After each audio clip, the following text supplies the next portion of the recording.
just going to hit record and then it'll be good to go. Great, whenever you're ready.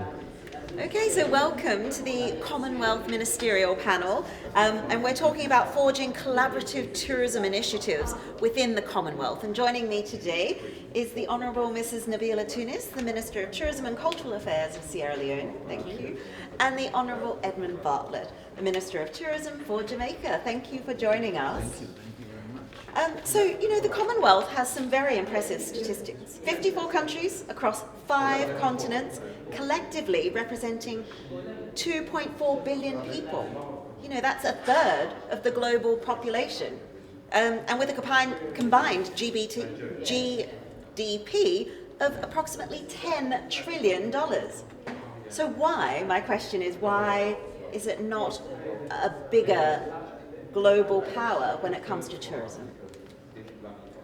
Well, I think that we have to look at perhaps how the Commonwealth is dispersed and to look at the geo-segmentation, as it were.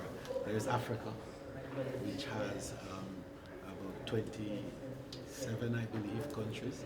Then there's the Pacific area and around the Indian Ocean. Then there's Oceania. Then there are the Americas, where you have Canada standing alone, and then the Caribbean, the Anglophone Caribbean, which has somewhere in the region of 13 or 14 countries. So when you look at that and the distance between, there has to be a concerted effort to converge, to bring the players together, to look at how we can collaborate and to benefit from the fact that we have a quasi-geopolitical union, forged from a history which has common values and a common language, which is a big part of, I think, bringing people together. So I believe that the basis for connectivity exists in its primary form. What needs to happen is the ambition to catalyze that, to create the convergence, and to enable the strengths within the region to be realized. Now, when we break down those numbers that you gave a while ago, you would see that tourism itself, outbound tourism in the Commonwealth, represents some 4.6% of global GDP, just tourism itself, $144 million of actual expenditure within the tourism areas, and some 63 million travelers within the Commonwealth area. So the basis therefore for us to benefit from this wealth, the word commonwealth though comes into play. That wealth which is there can find recourse in creating prosperity for a larger number of countries. Now, when you take the groupings that I mentioned earlier on and look at, say, the Caribbean as a group, the Caribbean is the most dependent, tourism-dependent region on planet Earth, with GDP dependency of well over 40% on average. In fact, some of the countries up to 95% dependent, while others, of course, are much within single digits. So when you look at that, then the Commonwealth could by itself more than generate the 21 million visitors that come in at this time, or even the 33 when cruise is added. So out of the 63 million that we say move across the Commonwealth and elsewhere, if 21 million came to the Caribbean, and that's really being ambitious, it would represent, about 40% of the traffic. But then the benefit of tourism for the economies of those regions is really what needs to be considered. Now, the second thing that needs to be considered is the power of the Commonwealth itself to regain its former glory. Yes. Now, glory was in the commodities, by and large, just remember, trade in goods and less of services. But here is a new drive that tourism is offering for trade in services and a soft power, which provides a geopolitical punch that will make the Commonwealth be seriously thought of again. And I think that we're missing the boat.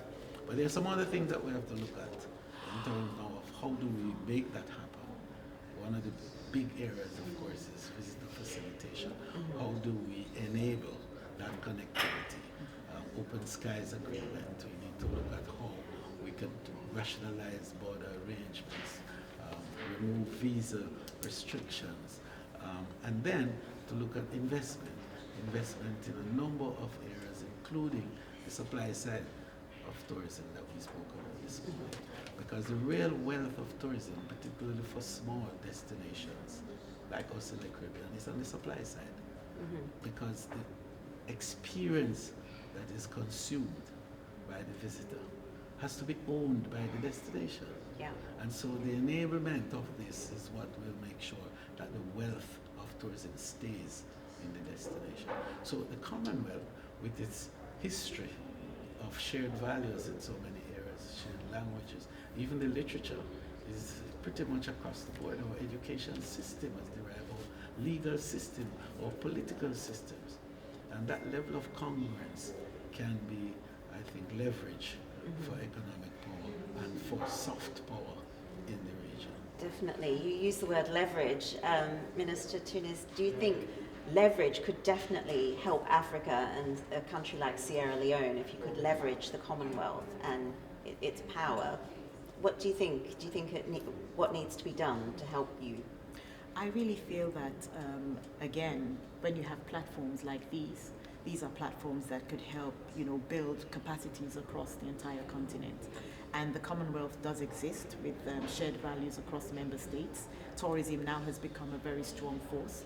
And I do feel that despite the different in regions, different in the continental positioning, the fact that you are a member of the Commonwealth gives you a platform to have this level of convergence, especially around tourism.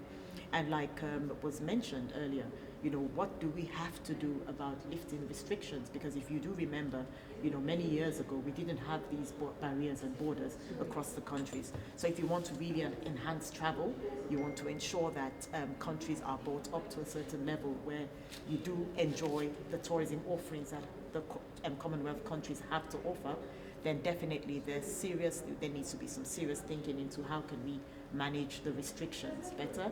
How could we even have like open skies agreement where you have connectivity to other countries? How could we also look at the type of investments that are needed and what kind of investments are needed? This morning we were speaking about sustainable and regenerative tourism. How could we ensure that best practices in one country can be incorporated into another country? How could we bring people at the center of our tourism products and offerings? How could we ensure that countries that do not maybe necessarily have the right policies in place, bring those policies in place? What kind of support mechanisms can we have across, the Commonwealth member states? Because again, there is an uneven sort of representation. But again, there's a lot of potential because with the African continent, with the Caribbean countries, again, there comes in a lot of authenticity. And what we're speaking about is how could we complement our unique tourism offerings and products. So this is a huge platform which I feel we haven't been able to leverage very well.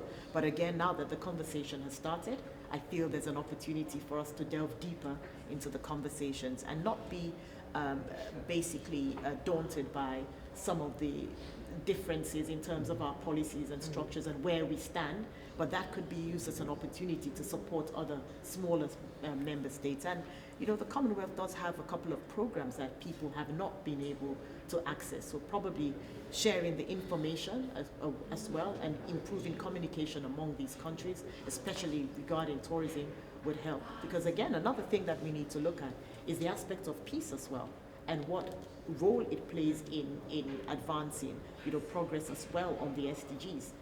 Earlier on we were speaking about the participation of women within the tourism sector, understanding that in Africa, the largest workforce within the tourism sector, they are women. And how could you really build that capacity, that unique capacity within the tourism sector. We're looking also within the current thinking of the creative economy. We're looking at arts and culture as well. So how could we incorporate all of this to make sure that Commonwealth countries come up with a unique tourism offering that could be appealing to all? I see the potential, and I see, obviously you've highlighted some amazing synergies that there is across the Commonwealth countries.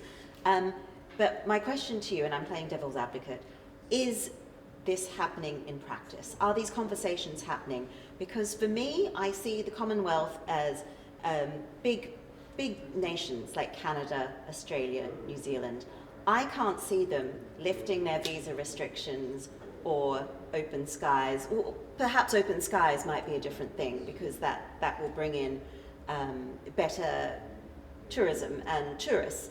But visas, I'm not so sure. Is this practical, and is the conversation actually happening? Well, the conversation should be happening because it is so much the right conversation at this time, particularly for the Commonwealth, to bring it back to its glory. It needs a shot in the arm. The Commonwealth needs to become a force in the world again, and it can be.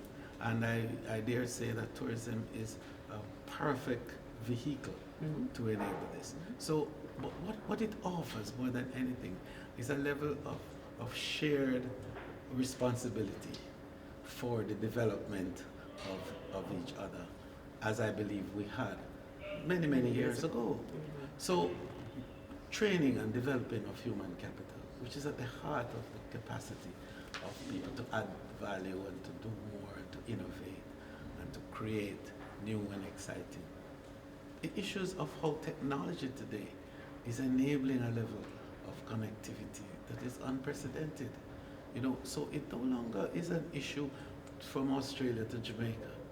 Airline capabilities now are enabling flights to reach almost anywhere in the shortest possible time. And we're looking at possibilities that are emerging of supersonic type, stronger in fact than the supersonics we've had in the past, that is going to bring traffic between Australia, for example, and Heathrow in like 5-6 hours. So what are we talking about? And then the capacity to take more people is there again, as the very management of climate change is going to require that you have larger equipment that fly higher and carry more passengers and so the issue of the ambition to make it happen from a technological point of view is very much there. The political ambition is perhaps the issue that is lacking, and that is a call. It is about time now, I think, that the political leaders and the Commonwealth Secretariat, I think they have a responsibility to look at this again and to see their own relevance in the context of the geopolitical arrangements, but more importantly, the geoeconomic arrangements, because that's what is going to give them the strength. If we enable and empower the members of the Commonwealth through tourism to strengthen their economies, then you don't have to worry about migration patterns.